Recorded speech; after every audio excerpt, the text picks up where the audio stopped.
Welcome everyone to the People's Health Briefing, a key component of our Trusted Voices campaign. I'm Dr. Noha Abalada from Roots Community Health, reporting for the week of November 10th, 2025. As health professionals rooted in Oakland, serving some of the most marginalized communities in California, we're here to cut through the noise and bring you the latest information on health issues relevant to us all. On this Veterans Day briefing, the backdrop for public health remains one of significant tension. Our briefing today will focus on the gap between federal failure and local strength before we conclude with an important observance of our veterans' health. So we have 4 critical topics on the agenda. First, we must address the immediate human cost of the ongoing federal government shutdown. The latest casualties are not just the furloughed workers, but SNAP benefits that millions of our most vulnerable residents rely on for food and nutrition, and we'll detail the scope of this unfolding crisis.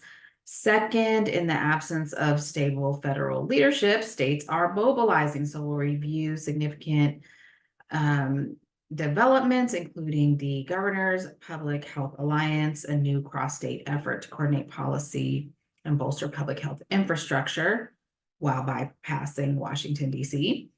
And third, regardless of the political climate, science moves forward. So we will review some updated evidence published in the New England Journal of Medicine on the effectiveness of COVID, RSV, and flu vaccines for the 25-26 season. Essential critical health data that our leaders need. And finally, in honor of Veterans Day, we'll conclude with a deep dive into veterans' health, including how they receive health care and the unique challenges they face. So let's begin with the immediate crisis, the impact of the shutdown, specifically on SNAP benefits.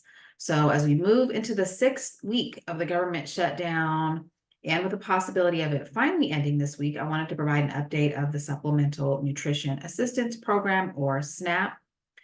Over the past week, there have been a lot of updates and changes around what SNAP benefits will look like for the month of November.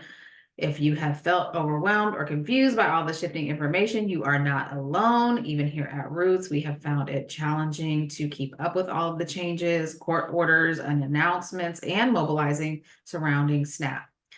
Right now, SNAP is in somewhat of a limbo. Some states have already paid out all of their November benefits. Others have only paid out part, and some have not paid out any at all.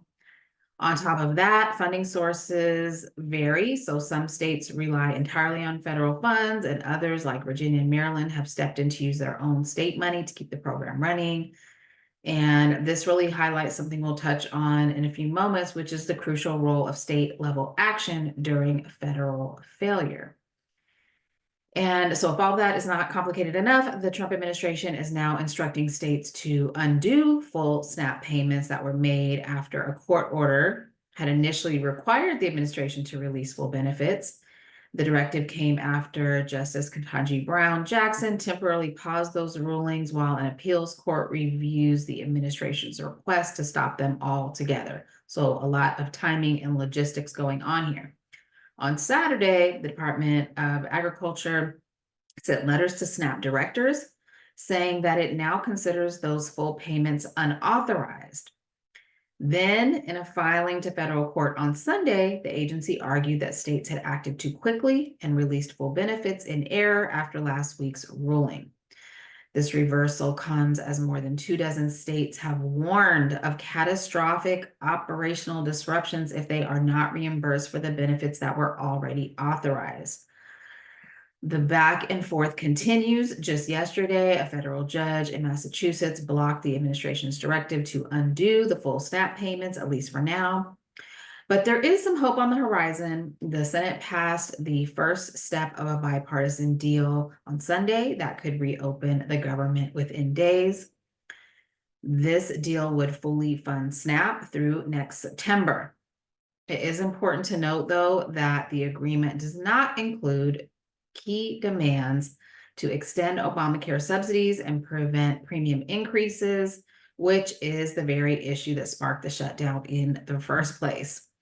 So at this point, it's important to know what's going on locally. Visit your state's website, check for updates from your governor to understand how SNAP is being handled where you live. SNAP serves more than 42 million Americans, about 1 in every 8 people, including a significant number of veterans and military families. Uncertainty surrounding the benefits doesn't just affect policy. This is about families' ability to put food on the table and communities' health overall. There's quite a lot of mobilizing going on in many of our communities across the country. Check your food banks, your local community health centers, your faith-based institutions, and your school districts, who are all coming together in different ways to address this crisis. So times like this, it's critical that we stay informed, look out for one another, continue to act as a community to protect and support those who are most impacted. The necessity for local action is what leads us directly into our next topic, which is the Governor's Public Health Alliance. So in recent weeks, I think we all have to admit that much of the news surrounding public health has been challenging, to say the least, weeks and months. And this has caused concern and, frankly, quite a lot of fatigue in many communities. And so for this next segment, we're going to take a step back from the worry and the uncertainty and focus on something encouraging, which is some genuinely positive news in the world of public health. 15 governors have come together to form the Governor's Public Health Alliance. This is a new nonpartisan coalition dedicated to strengthening public health coordination across the United States. The alliance was formed in response to recent changes at the CDC, including changes to vaccine guidance, as well as funding and staffing cuts. Together, these 15 governors, who represent about 1/3 of the US population, share a common goal, and that is to make sure that public health coordination, preparedness, and innovation continue to thrive across state lines, no matter what challenges arise. The Governor's Public Health Alliance will serve as a central hub for collaboration among governors and their public health leaders. It will help share critical information, align emergency preparedness strategies, and support unified communication during times of crisis. And importantly, this collaboration is not meant to replace existing regional partnerships like ones that we've covered here before, like the Northeast Public Health Collaborative or the West Coast Health Alliance, but rather to complement and connect these efforts. So by linking these efforts, the Alliance will help strengthen our national public health network as a whole, as our federal structures are gutted and seemingly falling apart. Beyond the domestic focus, the Alliance will also act as a unified liaison to the global health community, important since the United States has signaled its withdrawal from the World Health Organization. So it will work with international partners on issues like vaccines and public health policy and regulatory solutions. So we know that global cooperation is essential. Diseases do not respect borders, and our responses must be equally seamless. The Governor's Public Health Alliance represents a renewed commitment to that principle, that when we work together across regions, across party lines, across borders, we build a stronger, healthier, and more resilient nation and world for us all.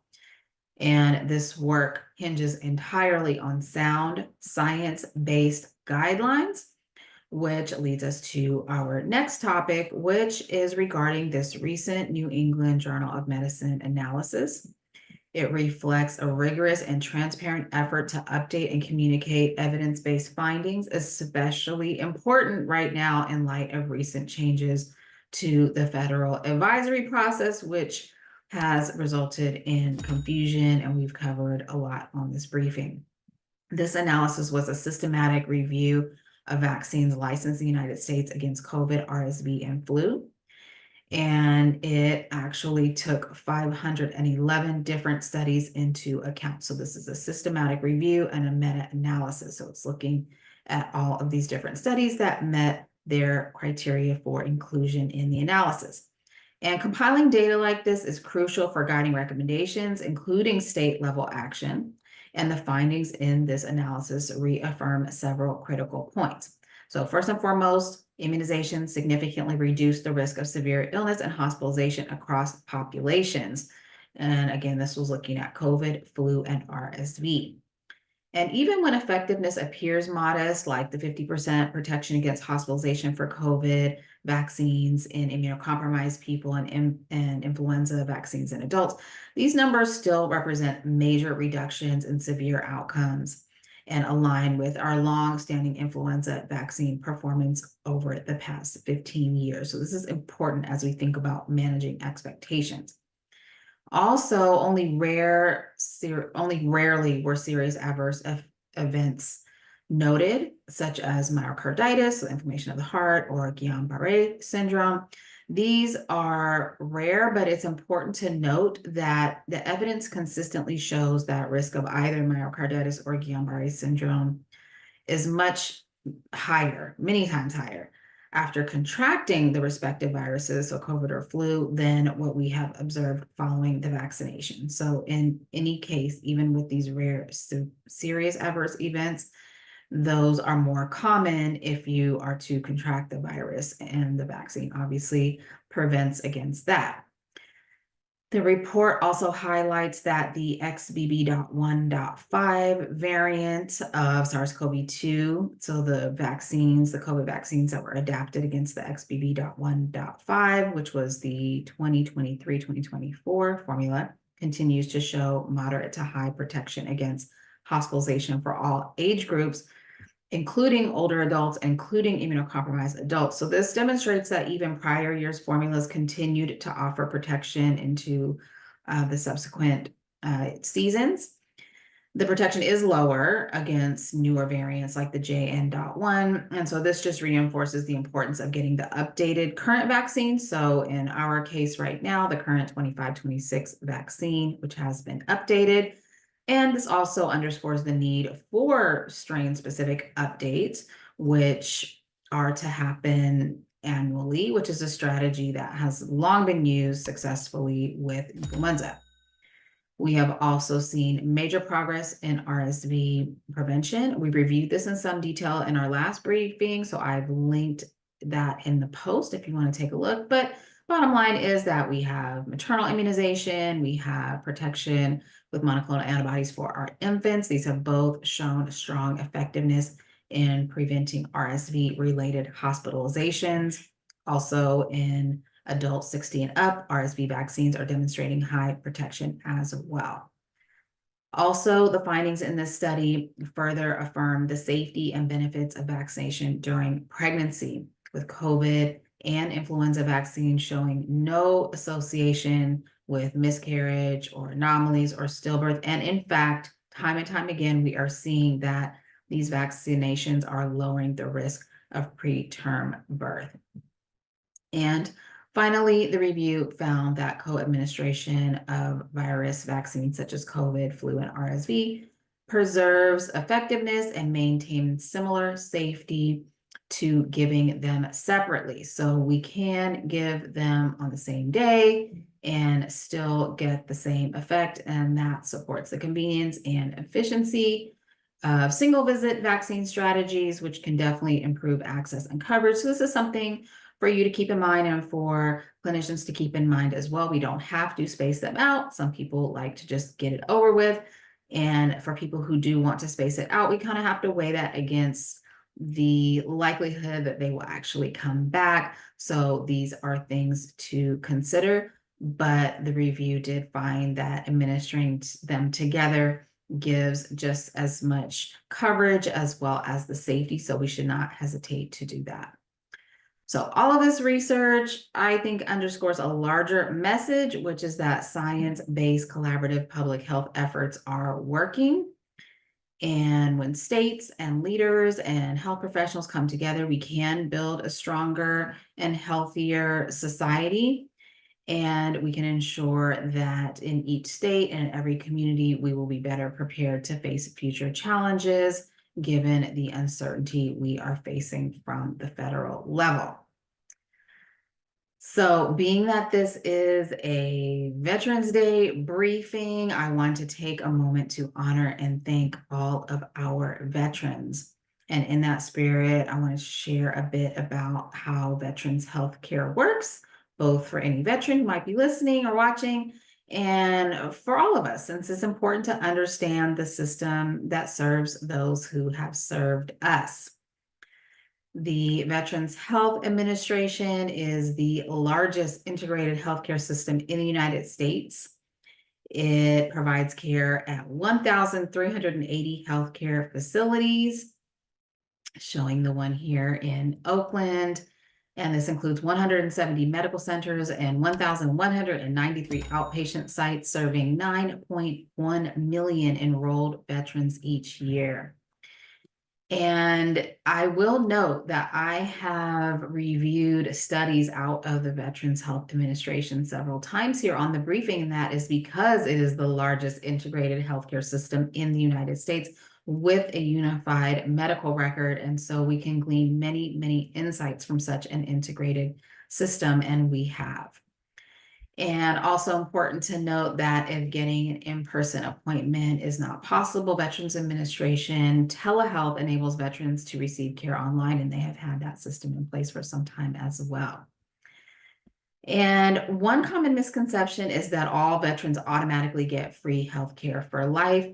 That's not quite the case. Eligibility does depend on a number of factors, but every veteran has the right to apply and receive a written decision about their eligibility and to appeal any decision that they disagree with. So as always, advocacy is key. In general, a veteran may be eligible for VA healthcare benefits if they served in the active military, naval, or air service and were not dishonorably discharged. Current or former members of the reserves or National Guard may also qualify if they were called to active duty under a federal order. Once someone is approved for care, they are placed into one of 8 priority groups, and this helps to ensure that those with the most urgent health needs can get care as quickly as possible. And a veteran's priority group also determines what kind of care they can receive, like whether service-related conditions or non-service-related conditions will be covered, and also what their co-payments might look like if they had any. So even though veterans don't pay a monthly premium for healthcare, some do have co-payments, and these costs can vary depending on income and health status. But it is worth noting that veterans with serious service-related injuries, especially those unable to work because of those injuries, are generally exempt from any co-payments. Again, advocacy may be needed. And I did want to note that veterans face unique and serious health challenges. Chronic diseases like diabetes, heart disease, strokes, cancers, and COPD or emphysema are disproportionately common among veterans compared to non-veterans, even when we adjust for age. Also, mental health concerns are significant. About 43% of veterans experience conditions like post-traumatic stress disorder, depression, or substance use disorders. 1 in 3 veterans has been diagnosed with at least one behavioral health disorder. And despite this high number of diagnoses, data show that less than half of our veterans who are in need of mental health services actually receive them. And less than 1/3 of those are getting proper evidence-based care. And this likely contributes to the tragic fact that between 18 and 22 American veterans die by suicide each day, with our younger veterans age 18 to 44 being at highest risk. In response to this crisis in 2023, the Biden administration announced that veterans in a suicide crisis can now receive free emergency medical care at any VA or private care facility, even if they are not enrolled in the VA system. So if you or a loved one are a veteran who is struggling in this way, please make sure that you are aware of this. And in addition, nearly 50,000 American veterans are unhoused, an absolute travesty, accounting for approximately 12% of the total unhoused adult population. And unfortunately, veterans have a higher likelihood than non-veterans of becoming displaced from their homes, with veterans of African descent remaining significantly overrepresented among unhoused veterans. So Black veterans make up over 1/3 of the unhoused veteran population, although they only comprise about 14%. of the overall veteran population. So more than double disproportionate representation among unhoused veterans. And of course, our unhoused veterans are facing the same challenges as other non-veteran unhoused individuals, along with their service-related health and other issues. So as we honor veterans, it is vital to remember the sacrifices they've made and the ongoing health challenges they face, and sometimes the difficulty accessing the resources they may need. So whether through the VA or community-based resources, supporting our veterans means ensuring access to comprehensive health care, behavioral health services, and social supports, and being informed about veterans' health care and advocating for their needs and fostering community support is just one small but important way that we can all contribute to the well-being of those who have sacrificed and stood in the line of duty. So as we honor our veterans and as we continue to navigate very turbulent times here in the United States, let us remember our best practices to keep ourselves, our loved ones, and our communities as safe as possible. Remember that we take care of one another. It is important that we stay informed with accurate, factual information and guard ourselves against misinformation and disinformation.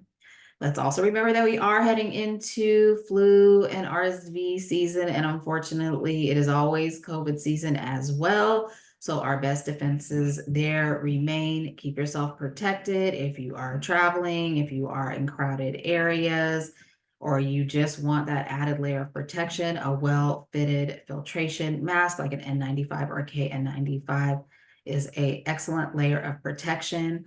Also, remember your age and situation appropriate vaccinations. So now is the time if you have not received this year's updated vaccines, or if you are someone who should be getting RSV.